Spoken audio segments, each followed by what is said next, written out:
Pertanyaannya adalah bagaimana Cina itu bisa punya mobil berkualitas tapi dengan harga yang lebih murah.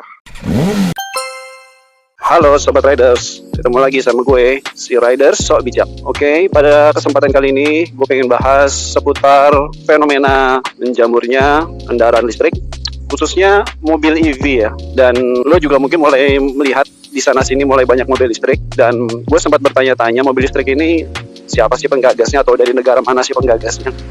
Nah ternyata setelah gue cek, ternyata penggagasnya itu adalah negara-negara Eropa sama Jepang ya. Tapi lo bisa lihat sendiri, sekarang ini yang mendominasi mobil EV di Indonesia itu adalah China. Di tempat gua sendiri di daerah Karawaci ya, itu ada banyak banget showroom pabrikan mobil Cina.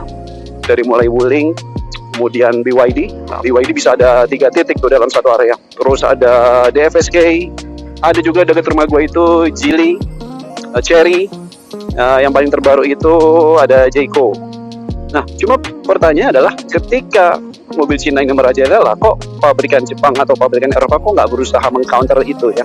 Gue sendiri punya sebuah jawaban yang mengira-ngira ya, yang artinya jawabannya ini menurut keyakinan gue. Sepertinya mereka itu memang punya strategi lain, dan mereka menyadari ya, kalau di momen sekarang mereka berusaha masuk ke pasar yang sudah dikuasai oleh Cina, mereka pasti kalah. Kalah kenapa? Kalah karena mereka nggak bisa bersaing di persoalan harga. Karena pasti produk mereka kan lebih mahal, sementara produk Cina itu lebih murah, tapi kualitasnya nggak kaleng-kaleng. Pertanyaannya adalah bagaimana Cina itu bisa punya mobil berkualitas tapi dengan harga yang lebih murah. Nah, penelusuran gue mendapatkan sebuah pencerahan. Ternyata kenapa harga bisa lebih murah? Cina membangun atau memproduksi mobil-mobil itu betul-betul secara masif. Jadi ibaratnya produksi barang sekalian banyak gitu ya. Nah, sehingga kalau sekalian banyak itu akan menekan beberapa biaya-biaya.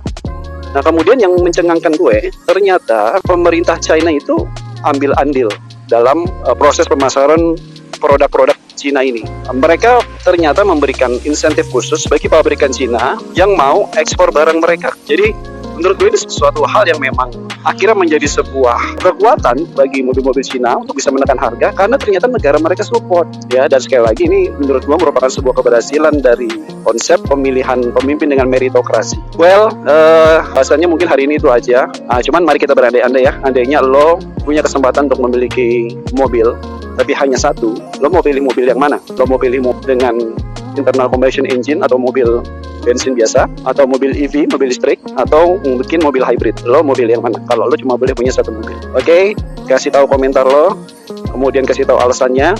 Insya Allah gue doain lo semua yang udah komen punya mobil impian lo suatu hari nanti. Oke, sampai ketemu lagi. Ciao.